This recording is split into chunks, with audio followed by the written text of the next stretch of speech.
तो एक बार फिर स्वागत है आपका यूनिक आईएएस अकेडमी बाय गुलफाम अली राजी में। आज ना उत्तराखंड की क्लास है, ना नेशनल लेवल की क्लास है, ना आईएएस की क्लास है, ना वनडे ना पीसीएस की। ये क्लास जो है आज जनगणना की क्लास है। जो जनगणना के आंकड़े हैं उत्तराखंड के और भारत के, उसके बारे में हम आप लोगों से डिस्कस करेंगे। और ये जो डाटा हम आपके सामने शेयर कर रहे हैं, ये किसी भी एग्ज़ाम में आप जाएंगे जहाँ पर भी जनरल नॉलेज पूछी जाएगी, ये हर जगह पर आपको काम आएंगे। यहाँ तक कि आप चाहें कोई मल्टीपल चॉइस क्वेश्चन यानी कि वनडे एग्ज़ाम दीजिए, मेंस एग्ज़ाम दीजिए या फिर कोई इंटरव्यू दीजिए, ये डाटा आपके लिए हर जगह काम आने वाले हैं। अब बुक्स में हम लोगों के साथ दिक्कत रहती है, जब हम सेंसस के डाटा जनगणना के आंकड़े पढ़ते हैं तो हम लोगों को, खैर जो पुराने लोग हैं 10-12 साल से तैयारी कर रहे हैं, यानी कि जो अनलकी लोग हैं 10-12 साल से तैयारी कर रहे हैं लेकिन अभी तक भी किसी वजह से कहीं सिलेक्ट नहीं हो पाए, तो उन्हें तो सब पता रहता है कि सेंसस में कौन सा डाटा पूछेगा, कहाँ से पूछेगा। तो उनके लिए तो हेल्पफुल है, ये एक क्विक रिवीजन जैसा हो जाएगा उन लोगों के लिए। बाकी जो नए स्टूडेंट्स हैं उनके लिए बहुत फ़ायदेमंद होने वाली है, क्योंकि मैंने इसमें हर चीज़ को मैंने सामने आपके बोर्ड पर लिख रखा है और बारी बारी से मैं इसको समझाने का प्रयास भी करूँगा। आपने इसको लर्न करना है, जिसे आम भाषा में कहते हैं ना, आपने इसका रट्टा लगाना है, ठीक है। तो खैर आपको पता है कि हर 10 साल बाद हमारे यहाँ जनगणना होती है। हालांकि 2021 में जनगणना होनी थी लेकिन अभी किसी वजह से हो नहीं पाई है। अब उसका काम शुरू होने वाला है या हो गया है। हमारे यहाँ जनगणना की कोशिश सबसे पहले जो की थी वो मुग़ल बादशाह अकबर ने की थी। उसने अपने एम्पायर में कितने लोग हैं इसका अनुमान लगवाया था। लेकिन जो जनगणना आधुनिक रूप से की गई, सभी जानते हैं, वो सबसे पहले लॉर्ड मेयो के समय में की गई 1872 में। 1872 के बाद 1881 में लॉर्ड रिपन के समय में सेंसस या जनगणना की गई। उसके बाद से ये हर 10 साल बाद नियमित रूप से होती रही। तो अगर क्वेश्चन आएगा कि भारत में पहली जनगणना कब हुई, लॉर्ड मेयो ने 1872 में कराई। और ये 10-10 साल बाद वाली जनगणना होती है रेगुलर, नियमित रूप से हर दशक में होने वाली जनगणना सबसे पहले कराई थी लॉर्ड रिपन ने, ठीक है। आज़ादी के बाद जो पहली जनगणना हुई थी वो 1951 में हुई थी। ये जनगणना हर 10 साल में एक बार होती रही है, ओके। बस 2021 में नहीं हुई है, शायद कोविड की वजह से उसमें दिक्कत आई थी, इसलिए 2021 में जनगणना अभी नहीं हो पाई है। तो हमारे सामने जो सेंसस के डाटा हमसे पूछे जा रहे हैं अभी भी, वो 2011 की जनगणना के अनुसार या नेशनल फैमिली हेल्थ सर्वे जो आया है उसके अनुसार पूछे जा रहे हैं। तो नेशनल फैमिली हेल्थ सर्वे की बात अलग करेंगे और अभी हम बात कर रहे हैं सन 2011 की जनगणना के जो आंकड़े हैं उसके अनुसार। तो पहली जनगणना लॉर्ड मेयो के समय में और पहली नियमित जनगणना लॉर्ड रिपन के समय में। मैंने आपकी सुविधा के लिए सारी चीज़ें मैंने लिख भी रखी हैं। आज़ादी के बाद जो पहली जनगणना हुई वो 1951 में हुई। फिर 1921 का जो वर्ष है वो हमारे जनगणना के इतिहास में ग्रेट डिवाइडिंग ईयर या महान विभाजक वर्ष कहा जाता है। ऐसा इसलिए है कि 1921 से पहले जो आबादी थी वो लगभग स्टेबल थी, लगभग स्थिर थी, बहुत धीमी गति से, ये नहीं कह रहे कि घट रही थी, लेकिन बहुत धीमी गति से बढ़ रही थी। 1921 के बाद आबादी जो है फिर तेज़ गति से बढ़ने लगी है, इसलिए और इस तरह से बढ़ी है कि उसकी फिर जो बढ़ने की रफ्तार है वो कम हुई नहीं है। इसलिए 1921 के वर्ष को हम लोग कहते हैं जनगणना में महान विभाजन वर्ष। अब यहाँ पर मैंने अभी आपसे कहा कि 1921 के बाद से आबादी इस तरह से बढ़ी है कि उसके बाद फिर घटी नहीं है। यहाँ पर मैं आपको एक चीज़ बताना चाहूँगा जो मेरी नज़र में 2-3 एग्ज़ाम में आया भी है। उसमें क्वेश्चन ये आ रहा है कि भारत में इस समय जो जनसंख्या वृद्धि की प्रवृत्ति है वो क्या है, टेंडेंसी क्या है। तो उसका आंसर ये है कि भारत में जो आबादी की बढ़त है या जो ग्रोथ है पॉपुलेशन की, वो अब घटती हुई दर से बढ़ रही है। कहने का मतलब ये है कि हमारी पॉपुलेशन बढ़ तो रही है, लेकिन अगर हम उसकी पिछले 10 साल से कंपेयर करें तो प्रतिशत के रूप में, यानी कि पिछले 10 साल में जितनी प्रतिशत आबादी बढ़ी थी उतने प्रतिशत आबादी इस 10 साल में नहीं बढ़ी है। मान लीजिए 2011 की जनगणना हुई, उससे पहले 2001 की जनगणना हुई थी। तो 2001 की जनगणना में सपोज 20% जो है पॉपुलेशन बढ़ी। फिर 2011 की जब जनगणना आई, ये डाटा सही नहीं है, मैं आपको समझाने के लिए कह रहा हूँ। तो सपोज 2001 की जनगणना में 20% जो है पॉपुलेशन बढ़ी।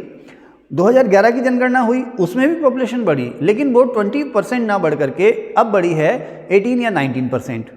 आबादी बढ़ी तो है, लेकिन उसका जो नेट बढ़ने का जो तरीका है, जो नेचर या स्वरूप है, वो अब घट रहा है। इसलिए हम कह रहे हैं ना कि हमारे देश में अब जो दशकीय आबादी वृद्धि दर है या आबादी की जो ग्रोथ है या आबादी की जो बढ़त है वो घटती हुई दर से बढ़ रही है। समझ गए कि पिछले 10 साल की तुलना में आबादी बढ़ी तो है, लेकिन पिछले 10 साल में जितने परसेंट बढ़ी थी उससे पिछले 10 साल की तुलना में इस बार के दशक में उतनी नहीं बढ़ी है। तो हमारे यहाँ आबादी अब घटती दर से बढ़ रही है और 1921 के बाद से लगातार आबादी बढ़ी थी, इसलिए 1921 का जो वर्ष है उसे जनगणना में महान विभाजक वर्ष कहते हैं।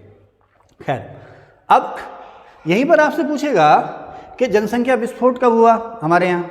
जनसंख्या विस्फोट जब आबादी बहुत तेज़ी से बढ़ी, जन्म दर बहुत तेज़ी से बढ़ गई और मृत्यु दर बहुत तेज़ी से घट गई। देखें, जनसंख्या विस्फोट में कई बार ये भी पूछा है कि जनसंख्या विस्फोट का अर्थ क्या है। जनसंख्या विस्फोट का मतलब है कि जो बर्थ रेट है बहुत तेज़ी से बढ़ जाए और जो डेथ रेट है वो तेज़ी से कम हो जाए।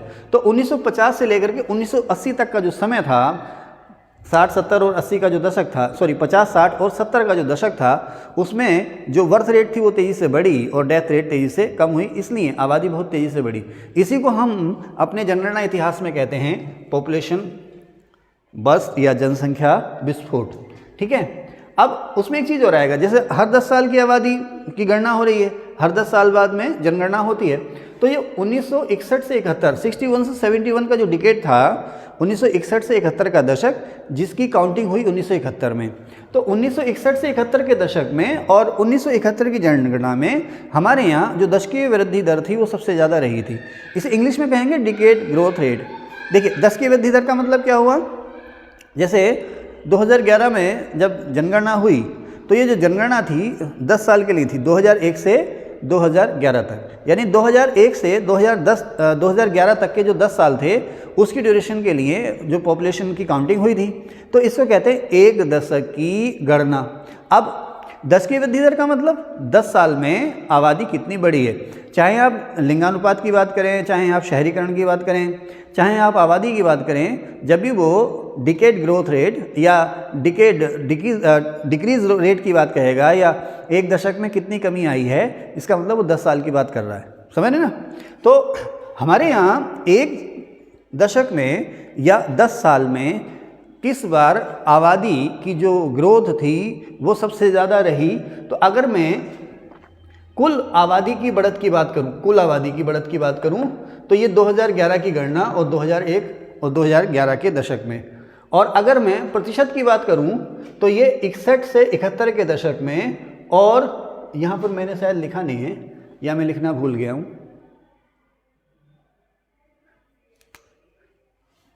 हमारे यहाँ आबादी में जो सर्वाधिक प्रतिशत वृद्धि हुई है वो 1971 की गणना और 1961 से 71 के दशक में हुई है।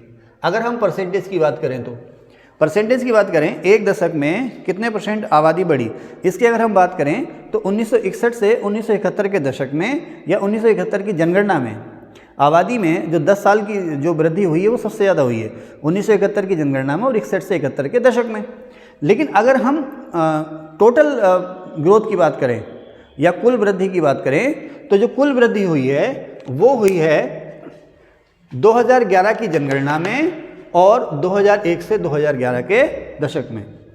जो 18.5 करोड़ आबादी बढ़ी है 2011 की जनगणना में, 2001 से 2011 के बीच में जो आबादी बढ़ी है वो बढ़ी है 18.5 करोड़। इससे पहले किसी भी एक दशक में 18.5 करोड़ आबादी नहीं बढ़ी। समझ रहे ना, मैं ये कहना चाह रहा हूँ, इससे पहले किसी भी एक दशक में 18.5 करोड़ या उससे ज़्यादा आबादी नहीं बढ़ी। 2001-2011 का जो दशक था इसमें पिछले हर दशक की तुलना में जो कुल आबादी ग्रोथ हुई है वो सबसे ज़्यादा हुई। एक बात, 61 से 71 का जो दशक था उसमें आबादी हमारी बढ़ी थी पिछले 10 साल की तुलना में लगभग 24%, 24%। तो ये परसेंटेज के मामले में जो ग्रोथ थी सबसे ज़्यादा वो 71 की जनगणना और 61 से 71 के दशक में थी। और कुल आबादी ग्रोथ की बात करें तो ये 2011 की जनगणना और 2001 से 2011 के दशक में हुई थी। शायद समझ में आ जाएगा। ठीक है, ये बात हो गई। अच्छा, उत्तराखंड की आबादी की बात करें तो मैंने लिखा इन माने इंडिया। तो उत्तराखंड में इंडिया की आबादी का लगभग 0.83% है। उत्तराखंड की जो कुल आबादी है लगभग 1 करोड़ है इस समय। वो इस समय 2011 की जनगणना की बात नहीं कर रहा, इस समय। तो उत्तराखंड की जो आबादी है वो भारत की आबादी का 1% से भी कम है। कितना है? 0.83%। ओके। अब अगर मैं इसी तरह से शहरी आबादी की बात करूं तो जो टोटल आबादी एक दशक की बात करूं तो टोटल शहरी आबादी जो बढ़ी सबसे ज़्यादा तो वो अगेन 2011 की गणना और 2001-2011 के दशक में। लेकिन अगर मैं प्रतिशत वृद्धि की बात करूं एक दशक में शहरी आबादी में तो ये सबसे ज़्यादा जो बढ़ी 1981 की जनगणना और 1971-81 के दशक में। ठीक है, मैंने यहाँ लिखा भी है आपकी सुविधा के लिए कि 2011 की गणना और 2001-11 के दशक से हमारी आबादी जो है वो घटती दर से बढ़ रही है, या इसमें आबादी में अब वास्तव में हमारी आबादी में वास्तव में अब कमी की प्रवृत्ति आ रही है। अगर मैं बात करूं आबादी की, तो हमारे यहाँ 3 प्रदेश ऐसे हैं, उत्तर प्रदेश, महाराष्ट्र और बिहार, जिनमें भारत की 35% के लगभग आबादी होती है। सबसे ज़्यादा उत्तर प्रदेश, फिर महाराष्ट्र और बिहार। उत्तर प्रदेश में भारत की कुल आबादी का 16.5% है, महाराष्ट्र में 9.3% है और बिहार में यह है 8.6%। ये 3 स्टेट ऐसे हैं जहाँ पर भारत की कुल आबादी का 1/3 से भी ज़्यादा, लगभग 35% हिस्सा निवास करता है। अब इधर आइए, मैंने टेबल बना रखी है आपके सामने। तो इस टेबल में मैंने कुछ दिखाया है, जैसे क्या भारत में कितना है, उत्तराखंड में कितना है, फिर मैंने यहाँ लिखा भारत, तो ऊपर से 2 या 3 स्टेट जो भी हैं मैंने भारत के लिखे हैं, फिर नीचे से ऊपर के क्रम में फिर मैंने भारत के स्टेट लिखे हैं, और यहाँ पर ये जो आंकड़े मैंने दिए हैं ये उत्तराखंड के दिए हैं। मैं एक एक करके पढ़ता जाऊँगा इसको।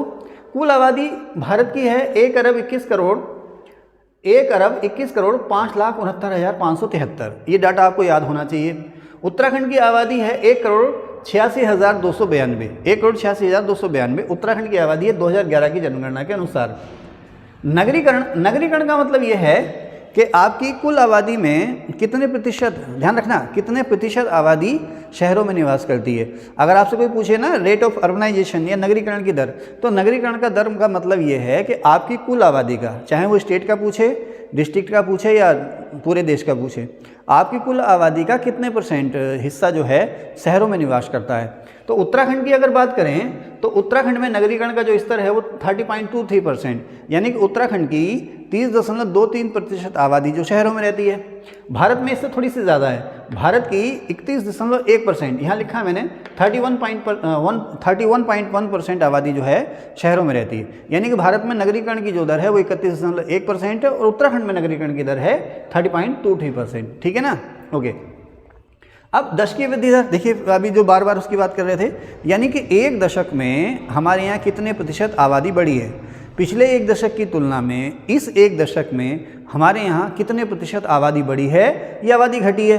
अगर आबादी घटी है तो हम कहेंगे एक दशक में कमी की दर क्या है, लेकिन आबादी अभी बढ़ रही है तो उसे हम कहेंगे दशकीय वृद्धि दर।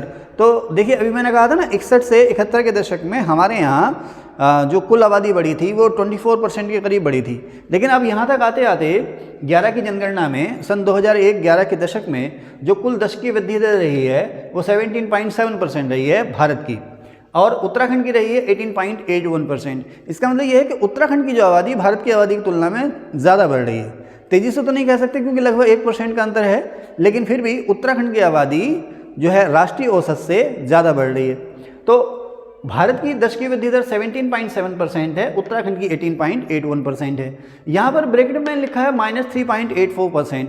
इसका मतलब ये है कि भारत की जो दशकीय वृद्धि दर है 2001-11 की, वो 1991 से 2001 के दशक की तुलना में कम हो गई है, -3.84%। इसी को मैंने कहा कि भारत की जो आबादी है वो घटती दर से बढ़ रही है। पिछले एक दशक में भारत में दशकीय वृद्धि दर में गिरावट आई है और ये -3.84% घट करके 17.7% हो गई है। ओके, आगे चलते हैं। लिंगानुपात का मतलब ये है कि कुल आबादी में 1000 पुरुषों पर महिलाएं कितनी हैं, 1000 पुरुषों पर महिलाएं कितनी हैं, इसे हम कहते हैं लिंगानुपात। तो राष्ट्रीय स्तर पर लिंगानुपात है 943। 2011 की जनगणना के अनुसार 1000 पुरुषों पर 943 महिलाएं हैं, जो कि नकारात्मक है। महिलाओं की तुलना में ये नकारात्मक है, यानी कि महिलाएं कम पैदा हो रही हैं और पुरुष जो हैं वो ज़्यादा कम पैदा हो रहे हैं। तो लिंगानुपात खूब आता है। लिंगानुपात है हमारे यहाँ 943, 943। और ये पिछले, यहाँ +10 मैंने क्यों लिखा है, +10 मैंने यहाँ इसलिए लिखा है कि हमारे यहाँ जो लिंगानुपात है वो पिछले एक दशक की तुलना में 10 बढ़ गया। इसका कहने का मतलब ये है कि जब हमने 2001 की जनगणना की तो 1991 से 2001 के दशक में हमारे यहाँ जो लिंगानुपात था वो था 933, और अब 2011 की जनगणना में ये हो गया है 943, 943 +10 ये बढ़ गया। ठीक है। अच्छा, शिशु लिंगानुपात में हम रखते हैं 0 से 6 साल की उम्र के बीच के बालक। तो 0 से 6, पूरे देश में हम देखें तो 0 से 6 साल की उम्र के बालक कितने हैं, उनमें 1000 बालकों पर बालिकाएं कितनी हैं, लड़कों पर लड़कियां कितनी हैं, 1000 बालकों पर लड़कियां या बालिकाएं कितनी हैं। किस में लेते हैं? 0 से 6 साल तक काउंट करते हैं। तो आप देखें कि 0 से 6 साल की अगर बात करें तो हमारे यहाँ जो शिशु लिंगानुपात है वो 919 है। कितना है? 919। ये -8, यानी कि शिशु लिंगानुपात में भारत में कमी हुई है। 2001 की जनगणना में ये था 927 और अब घट के हो गया है 919। ठीक है। अब कुल साक्षरता दर की अगर बात करें, साक्षरता दर समझते हैं ना, आप जानते ही हैं कि पढ़े लिखे जो टोटल आबादी है उसमें से पढ़े लिखे कितने % हैं। 7 साल से ऊपर के बच्चों को या लोगों को इसमें काउंट करते हैं। 7 साल से कम लोगों को अभी साक्षरता दर निकालने के लिए काउंट नहीं करते हैं। तो हमारी कुल आबादी में से पढ़े लिखे या लिटरेट लोग कितने % हैं, उसी को हम कहते हैं साक्षरता दर। तो भारत में साक्षरता दर है 73% और उत्तराखंड में साक्षरता दर है 78.82%। भारत में साक्षरता दर है 73%। अच्छा, मुझे यहाँ पर एक कन्फ्यूज़न हो रहा है।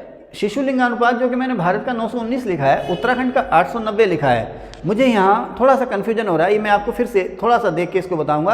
अभी इसका आप स्क्रीनशॉट ना ले लीजिएगा। आगे चलते हैं। तो कुल साक्षरता दर भारत में है 73%। अच्छा, भारत में महिलाओं की साक्षरता दर 64.6% है, काफ़ी कम है राष्ट्रीय औसत से। और पुरुषों की साक्षरता दर है वो 80.9% है। पुरुषों की साक्षरता दर 80.9% है। अब यहाँ पर ये ब्रैकेट में मैंने प्लस का निशान लगा के लिख रखा है। ये क्या लिख रखा है? ये है पिछले एक दशक में, पिछले एक दशक की तुलना में चेंजेस क्या क्या हुए हैं पिछले एक दशक में या पिछले एक डिकेड में। और ठीक है, आप चलिए बैठिए, कल एग्ज़ाम है ना बच्चों का। ठीक है, तो आप जनगणना पढ़ा रहे हैं, ठीक है। जहाँ समझ में ना आए आप पूछ लेना मुझसे, ठीक है। ये कोई दिक्कत नहीं है कि रिकॉर्डिंग हो रही है, क्या हो रहा है, और जहाँ समझ में ना आए आप पूछ लेना मुझसे, ठीक है।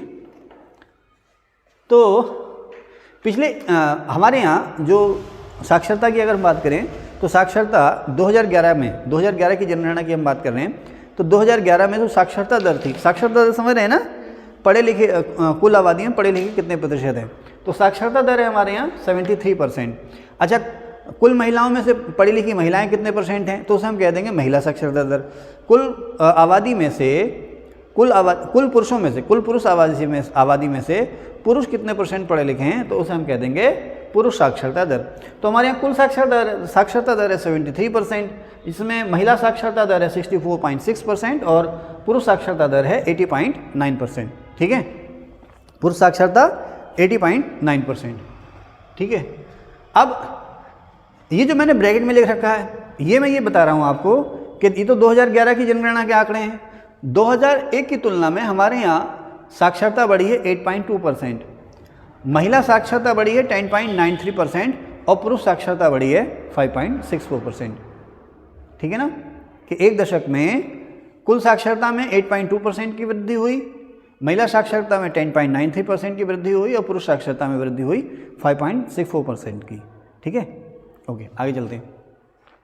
अब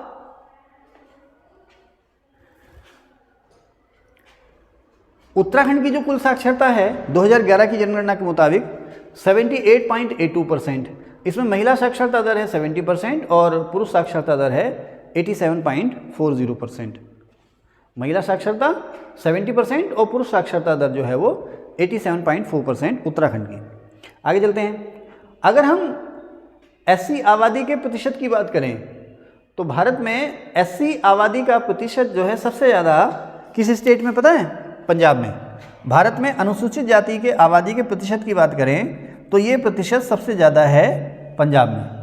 अनुसूचित जाति हमारे यहाँ अलग अलग स्टेट में अलग अलग जनजातियाँ भी, अनुसूचित जातियाँ भी हैं, तो किस स्टेट में उसकी आबादी का, अनुसूचित जाति का प्रतिशत सबसे ज़्यादा है तो पंजाब में है। ठीक है ना। अच्छा, मैंने यहाँ पे लिखा भी है पंजाब, ओके। सबसे ज़्यादा जो प्रतिशत है वो पंजाब में है। और अच्छा, यहाँ पर टोटल डाटा लिखना था। सबसे ज़्यादा प्रतिशत एससी आबादी का पंजाब में है और सबसे नीचे जो है या सबसे कम एससी आबादी का जो प्रतिशत सबसे कम है मिज़ोरम में है, लगभग 0 के आसपास है। एससी आबादी सबसे कम मिज़ोरम में है परसेंटेज के मामले में, और उसके बाद ये नंबर जो है वो नागालैंड का। अगर कुल एसटी आबादी की बात करें, एससी आबादी का परसेंट भारत में 18.8% है, एसटी आबादी 8.6% है। हमारे यहाँ अनुसूचित जनजाति की जो आबादी है भारत में वो 8.6% है और अनुसूचित जाति की आबादी 18.8% है। समझ रहे? आगे चलते हैं। अब अगर हम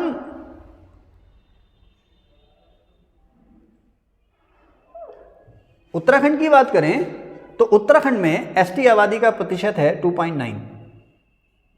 उत्तराखंड में एसटी आबादी का प्रतिशत है 2.9, यानी कि उत्तराखंड की कुल आबादी का 2.9% जो है वो जनजाति क्षेत्र है, जनजाति की आबादी है। ठीक है।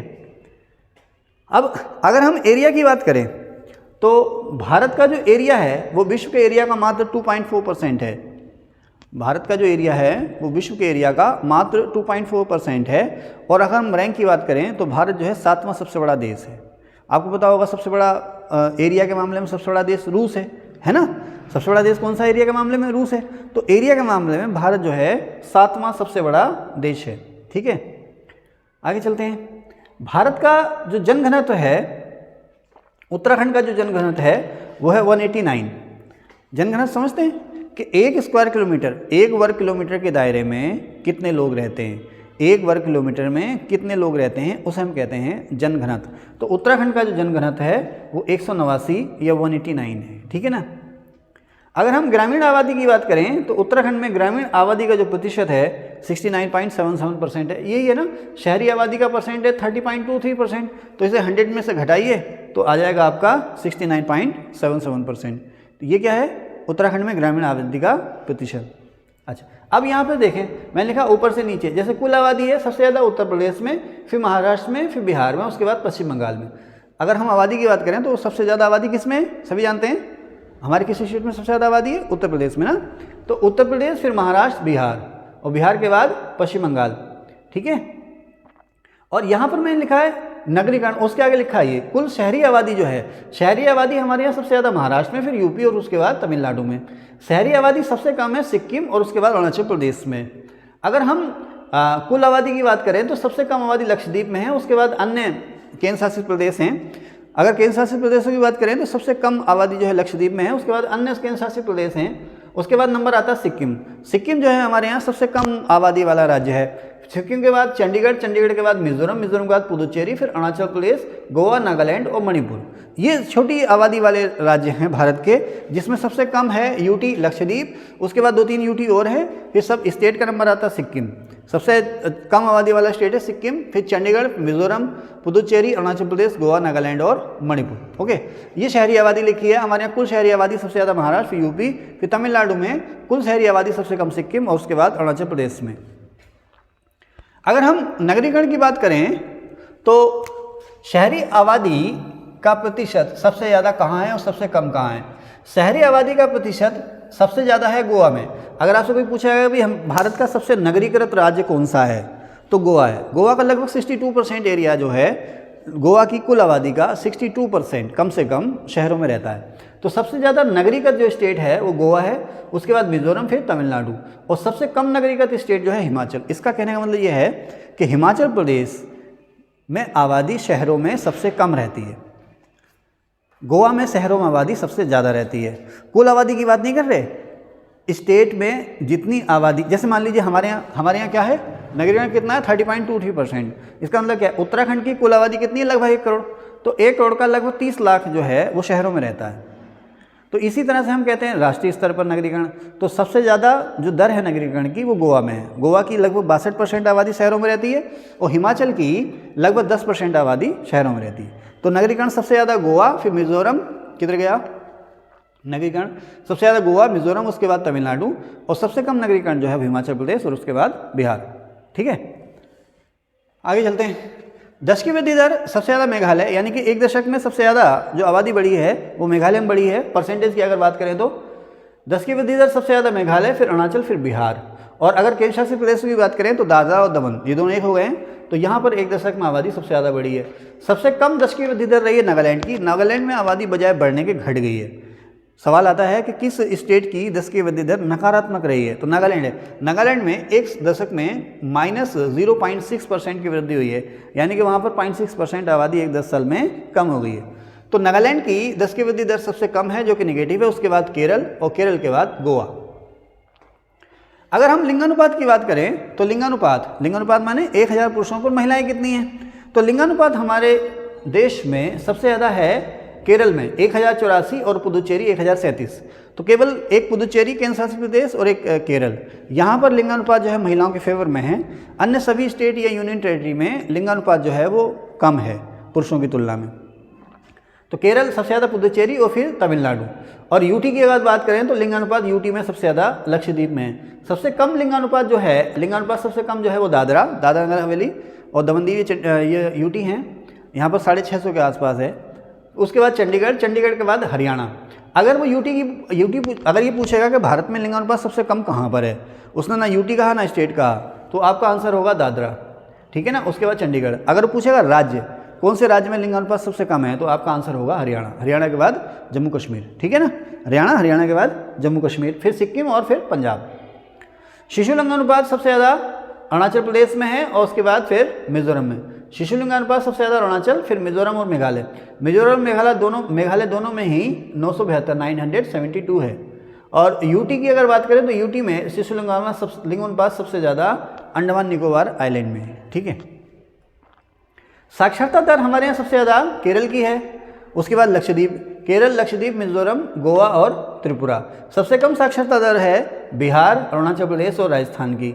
महिला साक्षरता दर सबसे ज़्यादा केरल की है, केरल, मिजोरम, लक्षद्वीप। सबसे कम है राजस्थान, बिहार और झारखंड की। पुरुष साक्षरता दर सबसे ज़्यादा केरल, लक्षद्वीप और मिजोरम, और सबसे कम है बिहार, अरुणाचल और राजस्थान की। अगर हम कुल एससी आबादी की बात करें तो कुल एससी आबादी सबसे ज़्यादा यूपी और उसके बाद पश्चिम बंगाल में है। ये सबसे कम मिजोरम और नागालैंड में है। एससी आबादी के प्रतिशत की बात करें तो सबसे ज़्यादा पंजाब में है और सबसे कम मिजोरम और नागालैंड में है।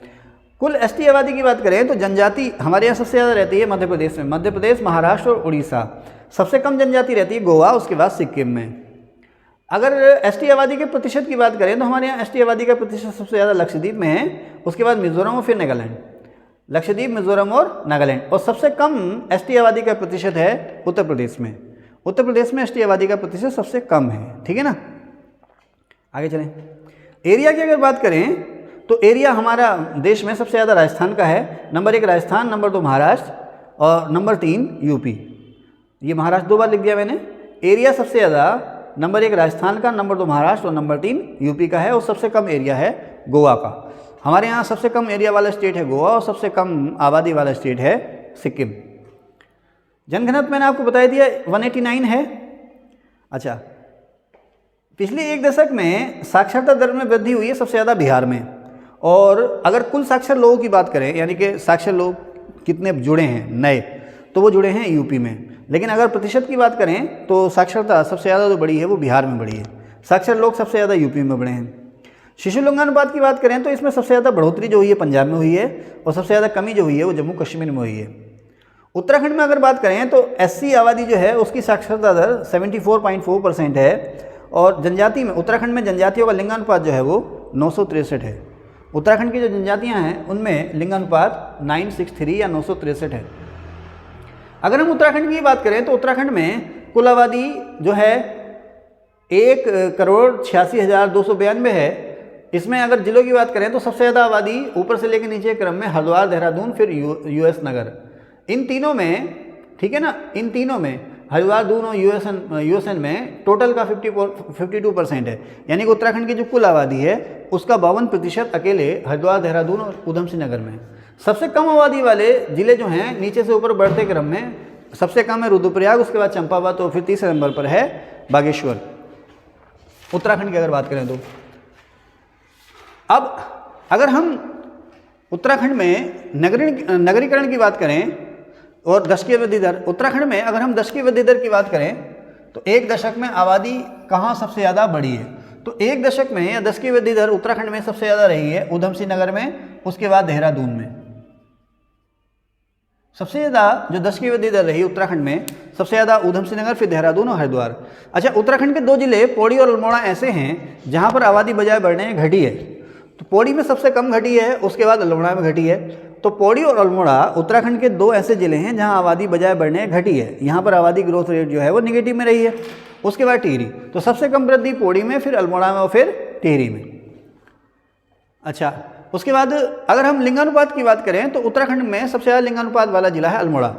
यहाँ जो लिंगानुपात है उत्तराखंड का एक अकेला जिला ऐसा है जहाँ पर लिंगानुपात महिलाओं के फेवर में है। यहाँ ये है 1139। फिर रुद्रप्रयाग, रुद्रप्रयाग के बाद पौड़ी।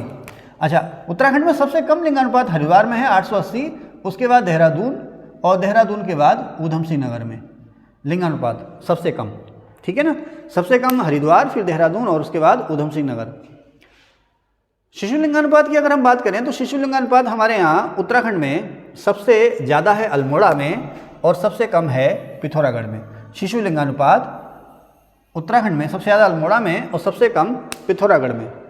कुल साक्षरता की अगर बात करें तो साक्षरता दर सबसे ज़्यादा देहरादून में है, उसके बाद नैनीताल और चमोली। सबसे कम साक्षरता ऊधम सिंह नगर, उसके बाद हरिद्वार और उत्तरकाशी।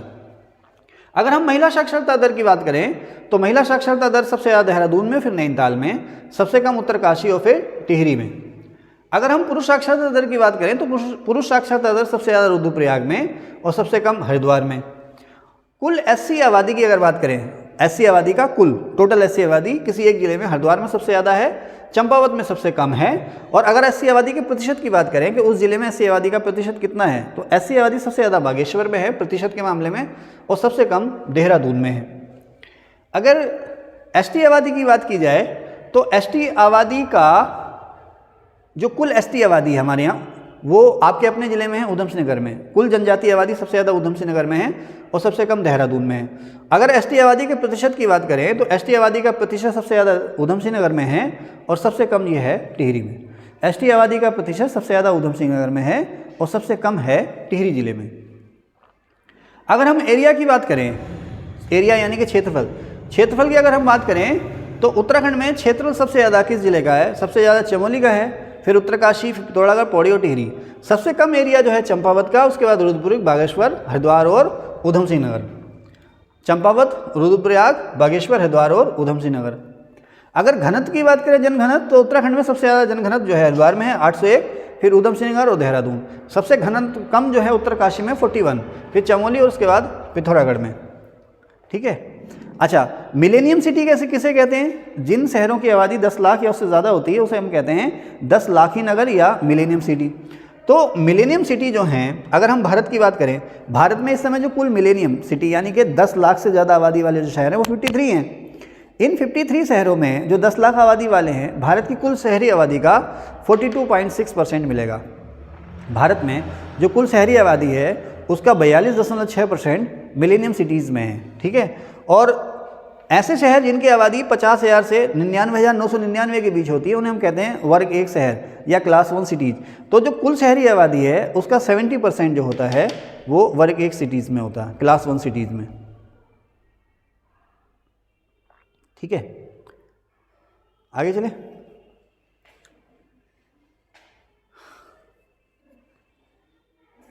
उत्तराखंड में 1 लाख से ज़्यादा आबादी वाले शहर जो हैं 6 हैं।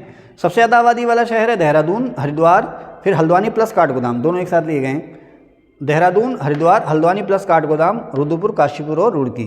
तो 1 लाख से ज़्यादा आबादी वाले शहरों में सबसे बड़ा देहरादून है, जो कि उत्तराखंड का सबसे बड़ा शहर भी है, और सबसे छोटा 1 लाख आबादी वाले शहरों में है रुड़की।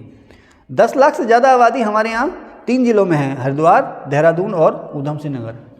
अगर सर्वाधिक साक्षर जिले की बात करें भारत में, तो भारत में सबसे सर्वाधिक साक्षर जिला जो है वो मिज़ोरम का है शेरशिप, दूसरे नंबर पर भी मिज़ोरम का ही है आइजोल। सबसे कम साक्षर जिला है मध्य प्रदेश का अलीराजपुर। अगर लिंगानुपात की बात करें तो हमारे यहाँ सबसे ज़्यादा लिंगानुपात जो है माहे, केरल का है ये, नहीं सॉरी पुडुचेरी, माहे जो है पुडुचेरी, माहे यनम कराईकल, पुडुचेरी हुई। ठीक है ना। तो सबसे ज़्यादा लिंगानुपात जो है वो माहे का है और यहाँ लिंगानुपात है 1176, यानी कि 1000 पुरुषों की तुलना में यहाँ महिलाएं जो है वो 1176 हैं, माहे पुडुचेरी। ठीक है ना। दूसरे नंबर पे आपका अल्मोड़ा 1139। ठीक है। ये 2 जिले जो हैं सबसे ज़्यादा लिंगानुपात वाले जिले हैं। शहरी आबादी का सबसे ज़्यादा घनत्व जो है बंगाल में है। यहाँ में लिखा प्रत्याशा, जीवन प्रत्याशा, यानी कि एक आदमी जब पैदा होगा तो उसका कितना लंबा जीने की संभावना है, इसे कहते हैं लाइफ एक्सपेक्टेंसी या जीवन प्रत्याशा। तो भारत में है ये इस समय पुरुषों में 74 और पुरुषों में 71 और महिलाओं में 74। ठीक है ना, 71 और 74 है। ये डाटा शायद सही नहीं है, इसको आप ना देखिएगा, कहीं देख लीजिएगा इसको, ये डाटा सही नहीं है। ठीक है। सर्वाधिक शहरी आबादी घनत्व बंगाल में है, 10 लाख की नगर हमारे यहाँ 53 हैं। अच्छा, 10 लाख से ज़्यादा आबादी वाले शहर सबसे ज़्यादा किस प्रदेश में हैं? तो केरल और यूपी में 9 शहर हैं जिनकी आबादी 10 लाख से ज़्यादा की है। ठीक है,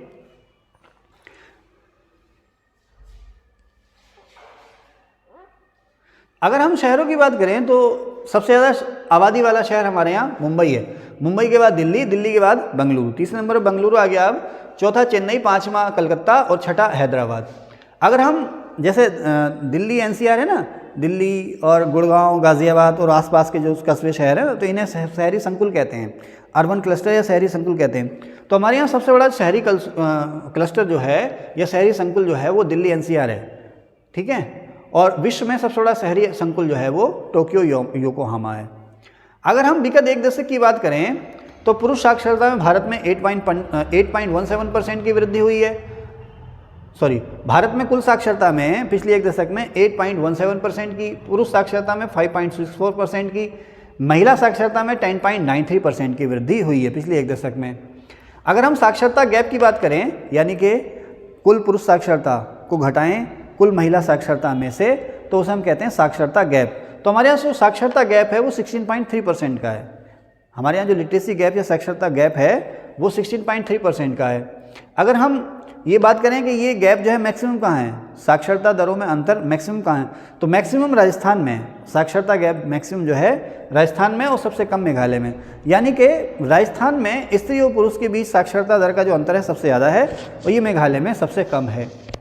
इंडिया में अगर उत्तराखंड की रैंक की बात करें तो यानी कि इंडिया में उत्तराखंड का स्थान कितना है, आबादी में 21वां, साक्षरता में 17वां, महिला साक्षरता में 20वां और लिंगानुपात में 13वां। ठीक है ना, और उत्तराखंड में किस जिले में जनघनत्व सबसे ज़्यादा बड़ा है, तो वो हरिद्वार में बड़ा है। ठीक है, तो जनगणना में बस इतना ही। उम्मीद है आपको ठीक लगा होगा। इसका स्क्रीनशॉट ले लीजिए और इसके नोट्स जो हैं खुद बनाइए। वीडियो को सुनते जाइए और नोट्स खुद बनाइए, क्योंकि मैंने यहाँ बहुत शॉर्ट में लिखा है। Thank you.